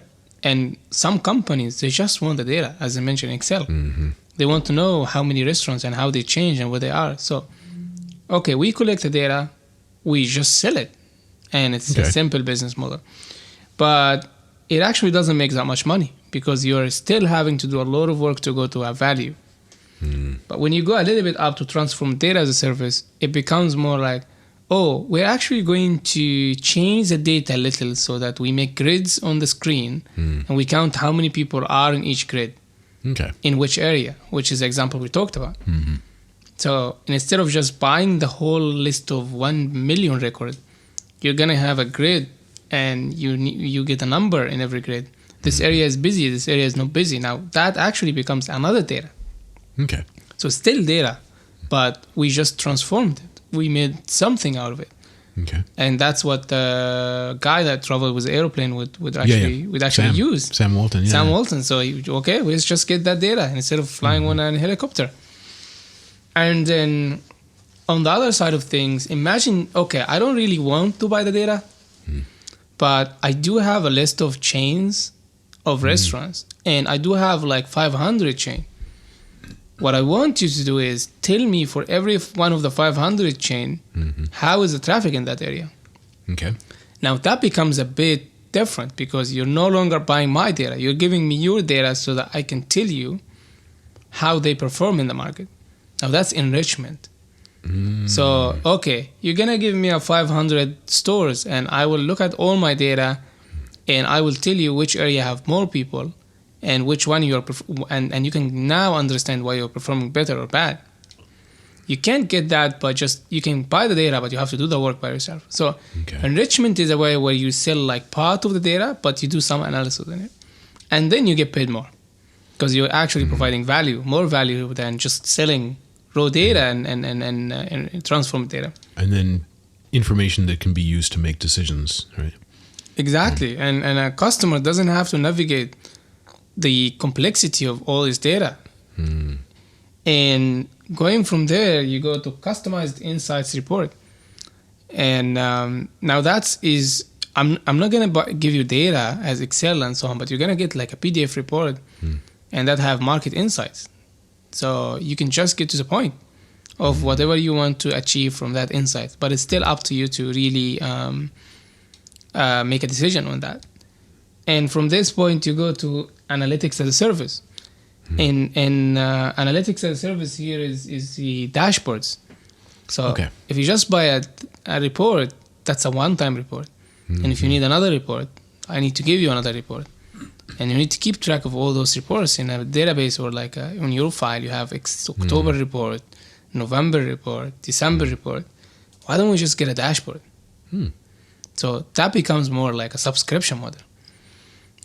And it's even more valuable because you get to a point where, oh my God, a lot of things happen in the background that I didn't even need to touch. There was raw data and then it's being transformed.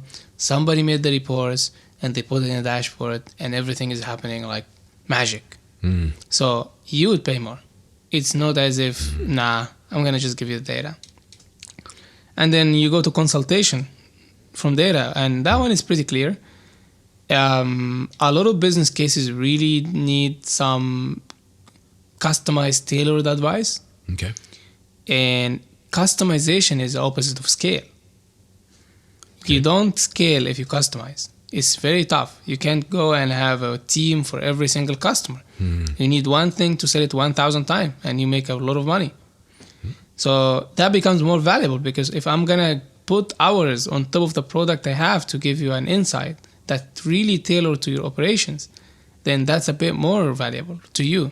So I'm studying your data and my data to give you an insight. Okay. That's a consultation side of things. Okay. And the last one, which is extremely amazing, is that you're not even giving the customer any data at all. You're just giving them a model that give them something. And the best model I would always talk about is the geocoding model. It's to explain that Google owns significant amount of database of addresses and locations and restaurants. When you write the address on Google, they give you the location on the map. Yep. They never sell you the data. That's true. They take that location and they put to you where that point is on the map. If you go through the process, it's a lot of work. So they have the data, they process the data, they build a model on top of the data, but they never sell the data. But they are monetizing the data by building a layer on top of it, which a layer that can take the address and model and then give you back. Same thing, for example, if you want to open a new restaurant, you don't want really to buy the data or to get the reports. I just want you to tell me if my restaurant in this area is going to be successful or not. Yeah. So that's a model. Okay. So, all right, give me the location. I'm going to get you everything you need to know. And then you've got the results, but I keep my data. And in startups, this is the most powerful thing because you're basically extremely well positioned. The more you accumulate data, the more you become smart, and nobody can replace you. You're not selling your data. You have the data. You're selling insights. So that's the most highly successful startups usually.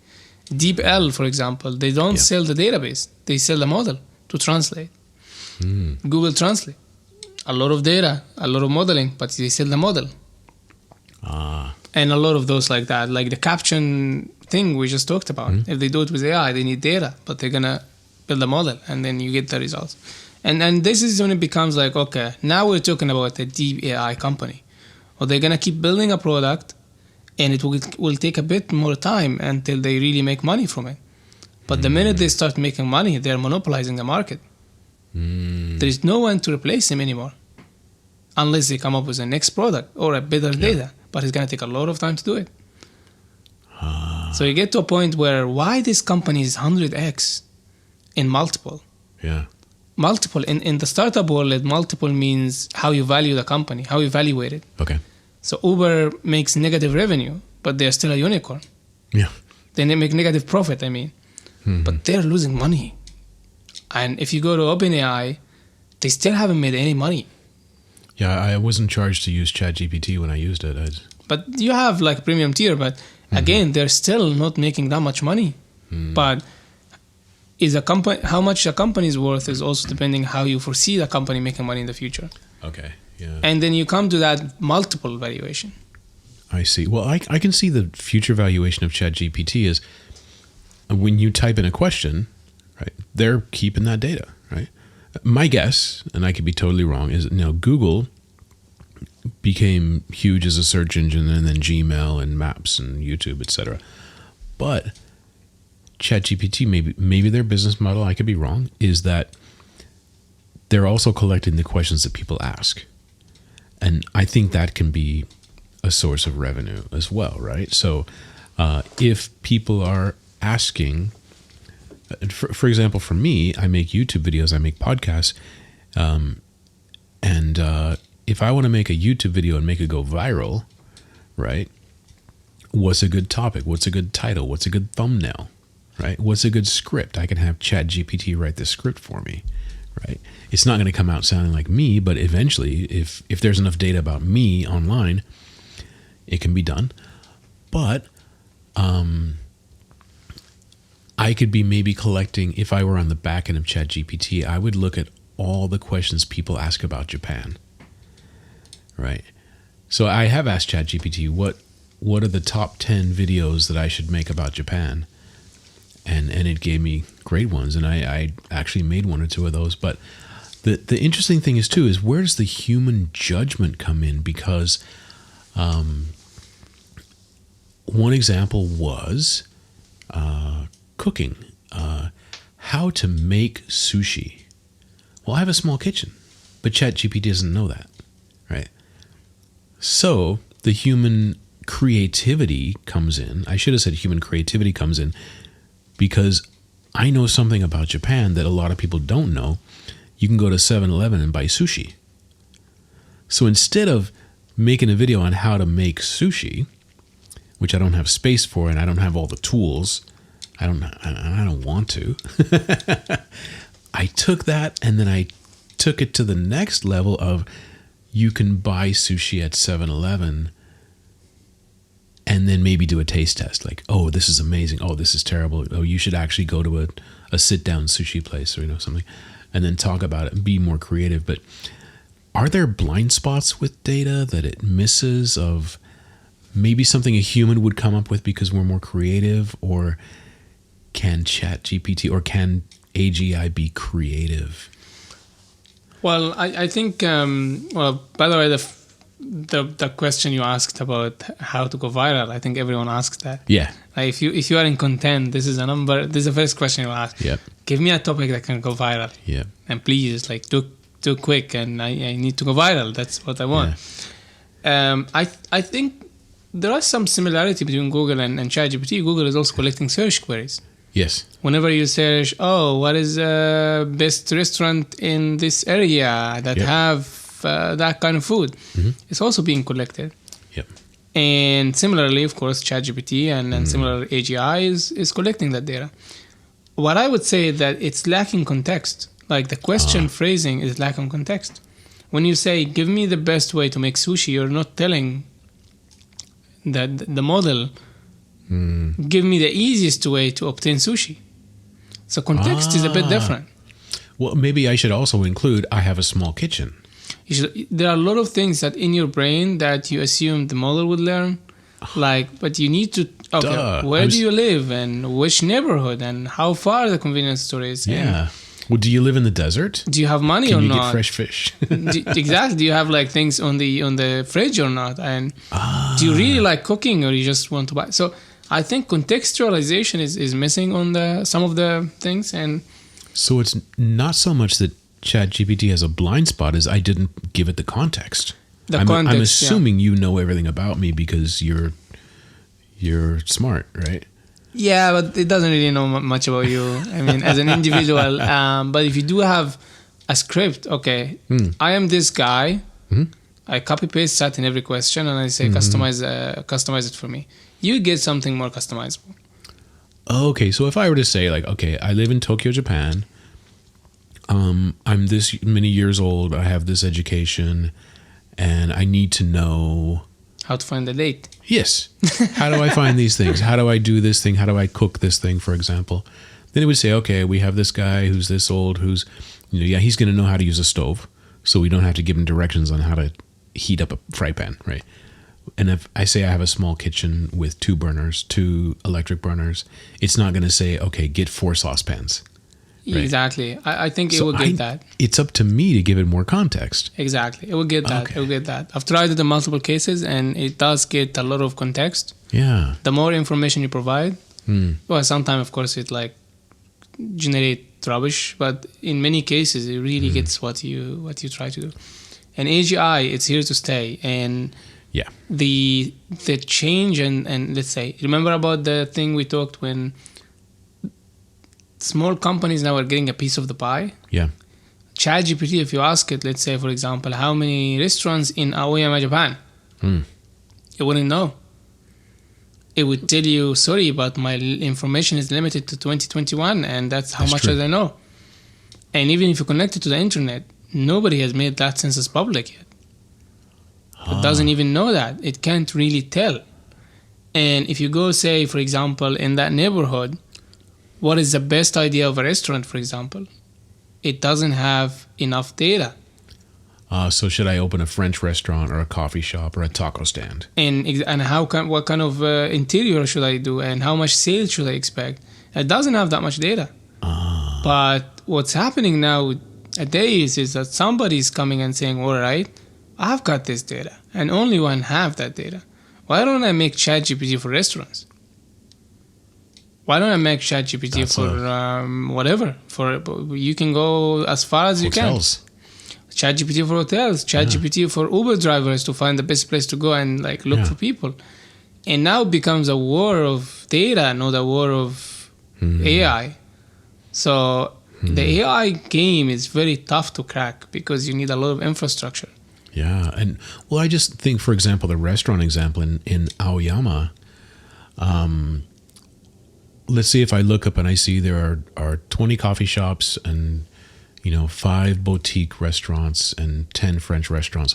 There's no taco stand or there's no kebab stand. Yeah. I should open one. But then maybe if ChatGPT or the model I'm using, the software I'm using, maybe if it knows that it's a very upscale neighborhood where nobody's going to go up and buy a shawarma and walk down the street eating it because they're all dressed up, right? Or nobody's going to go buy a taco or a hot dog and walk down the street eating this, right? Maybe that's the reason why there's no fast food in the area. Or it could be a place like Roppongi where there is fast food, but there's no shawarma or there's no tacos. Exactly. Right. So maybe that's a chance. So I still think that either we need to be better at giving the AGI the context, or we need to put boots on the ground and just walk around and say, okay, this is an upscale neighborhood. Everybody's driving a Mercedes-Benz and nobody's walking around eating hot dogs. That's why there's no hot dog stand here. But you could just give it to the model and say, hey, this neighborhood is actually upscale. Okay. Instead of, I think it's going to be as smart as you feed the information to it. And in information, it's not just one layer. There are a multitude of layers. There are loads of layers. You say, how many buildings are in this area? How many people live in this area? How many people live in each cell of the area? Like this here, north of Roppongi or south of Roppongi. And you also get to the social demographic structure, what kind of age people are. And you get to the spending behavior. Who lives here? How much money do they have? How much money do they spend? And you get to the layer of restaurants. How many restaurants? What categories? What cuisine? Which one is actually doing well? Which one is not doing well? Why they are not doing well? And how far they are from the station, each one of them. Now, in the past, this used to be a hell of a task to do. Yeah. You've got to collect data, you've got to analyze the data, you've got to produce a report, and you have to have a lot of smart people that understand context and neighborhood. Yeah. And that's only to give you a couple of advice to do something. Again, because it's a very expensive decision to make. If you're going to open $100,000 restaurants and you're going to keep investing in it, you better spend a few $1,000s to get it right. Sure. And now it's more like, no, we don't actually need all those complicated analysis to do things. We could just feed it to a large language model and train it on how to understand this data and ask it questions as if you're a consultant. Yeah. And that's something I'm always thinking about. Consultants, they are going to have interesting times to come. Yes. A consultant. Well, that's true. They aggregate data and they help people supposedly make decisions based on the data they have. And say, okay, maybe a consultant says, okay, what kind of product should we go into next year? Or what kind of service should we offer? What financial instruments should we offer next year? If I'm not being a finance person, if I were to say, okay, ChatGPT, tell me, what financial instruments should we create next year? Or what travel, if I'm in the travel industry, okay, what is the best place to send people, where can I, for example, if people are used to paying $300 a night for a hotel, but in the Bahamas I can get a hotel for $100 a night, but they don't know that. Okay, where's the best margin? So all my customers are used to paying $300 a night. Now I can find a hotel for $100 a night or less. And now I've got a massive margin.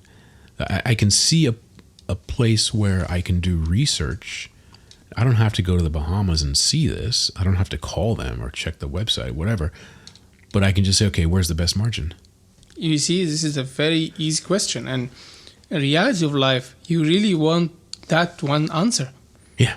And what happens is, to get that answer, people intrinsically think about a very complicated process to do. Oh, yeah. Because this is the only way to do it. You have to get data, you have to analyze it, or you even have to fly there, and you have to consume significant amount of data about every single country. Like, imagine if somebody can just tell you, Yeah. hey, I've been visited all those places, and I have kind of came to the conclusion that this is what it is. So that also gives the areas that have a potential. So this is a tough thing to find. When you have a significant amount of options, it's very tough to narrow it down. Yes. I can invest in everything. I can invest in all currencies, in real estate, in stocks. I can buy a house. I can go to real estate. I could do a lot of things if I have like $100,000. But what should I do? Yeah. It's very tough. That's well, and also I think humans get this almost analysis paralysis, right? Where I forget who it was. They did an analysis of an online clothing retail shop, and they offered black T-shirts in small, medium, and large, male and female. And then they said, we also offer a white T-shirt. And their sales were incredible. Oh, we should offer more. So they started offering blue, green, orange, yellow, and their sales dropped. Yeah. Because there are too many choices. Exactly. So, Exactly. It's just very difficult to navigate significant amount of options. And for some people, it's even really alarming. It's kind of uncomfortable place to be. Yep. Now I've heard, this is interesting, and I can't remember where I read it, because I read and I listen to podcasts every day, and when I say I read, I mean Twitter, and so because I want to ask you about Twitter in a second. That reminded me, but I saw that Uniqlo had a business practice where they would offer a shirt that they knew nobody was going to buy. And this was kind of interesting, and I don't want to misrepresent what they said, but they said that they offered a shirt that they knew nobody liked because it would push them to buy the shirt they wanted to sell. I think there's a little psychology, a little market manipulation going on there. Pricing and like, this is called what? Shelf assortment. Like this kind of optimization of what to put and how much pricing to put in. That's a whole psychological field. Yeah. When you go to a cinema and you see 3 options, you see the small one, like let's say you're getting popcorn. Yeah. And you see a medium one that's just very expensive, and you see a big one that's just a tiny bit of expensive. Yes. And same thing. And if you widen that very big, you're gonna end up with a small one that nobody wants.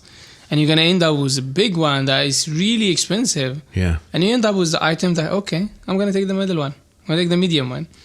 And it's basically telling people what to order.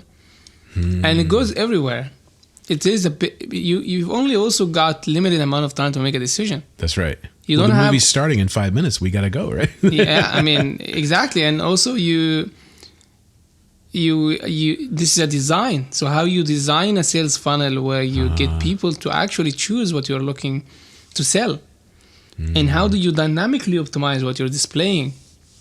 I do agree with you. Like, sticking to something small is pretty good. Like, sticking to a small offering in the beginning is good, and then scale from that point. So Jeff Bezos always say, when we started, we just sold books. Yeah, we've got no plan to sell something else. Yeah, and books was more than enough for us.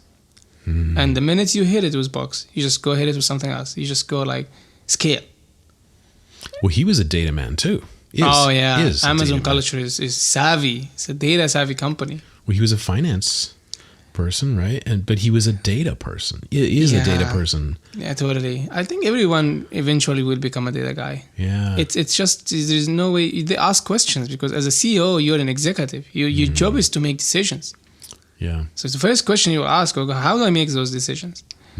I need something, an indicator, or a very wise man to tell me, or I just look at Excels. I do feel it's a different topic, but coming to the point of finance people, building a company actually, a lot of it goes to product, but it's a significant point of it is actually finance. Finance and sales and M&A and so on. You can build an empire without building anything.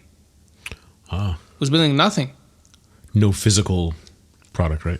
Just M&A, buy a small product, make a big deal with a big company, make them buy the product, and then license that product from that.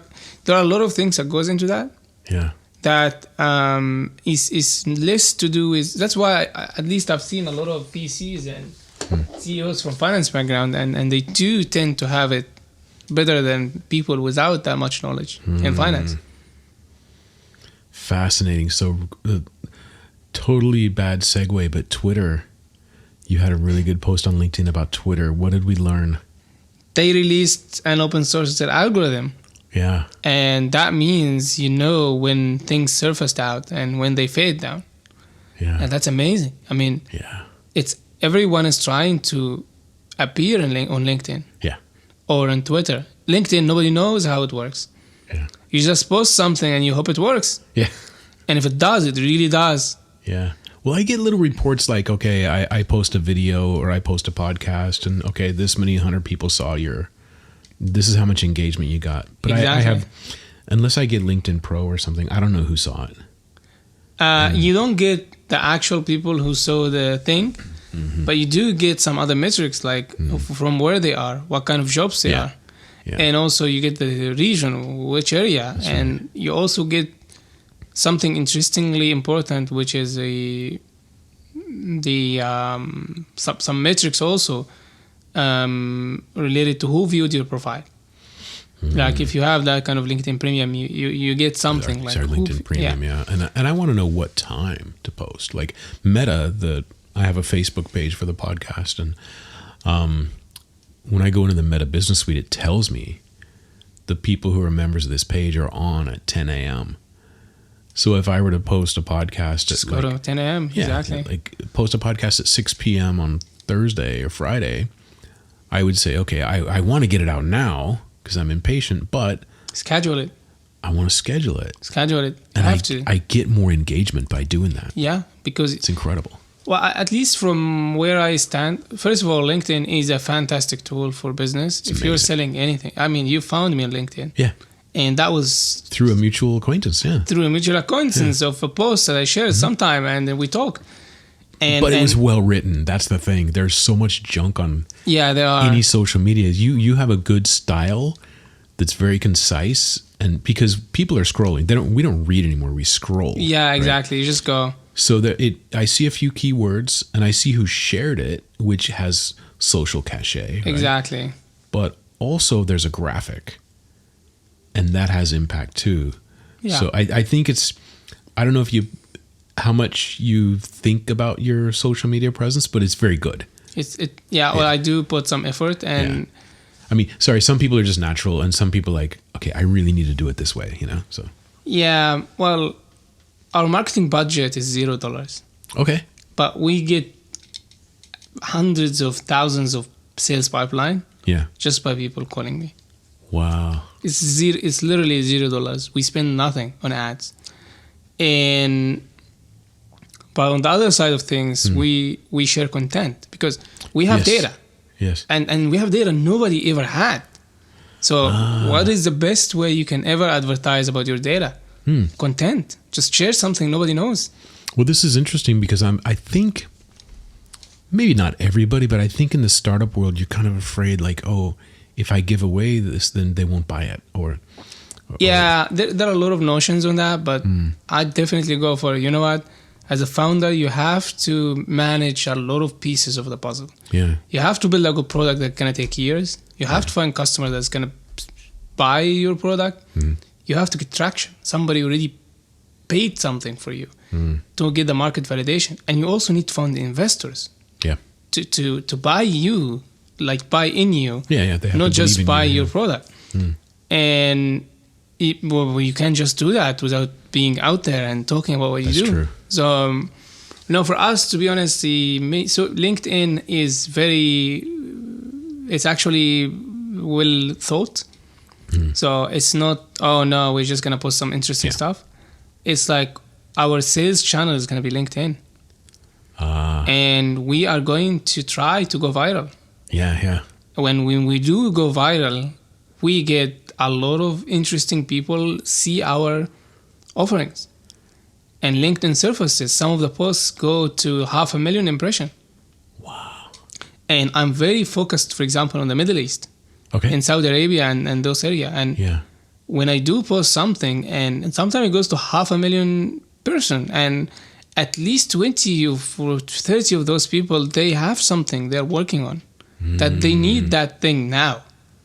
Yeah. And it's just a blessing that you can be able to like appear in front of your customers. Yeah.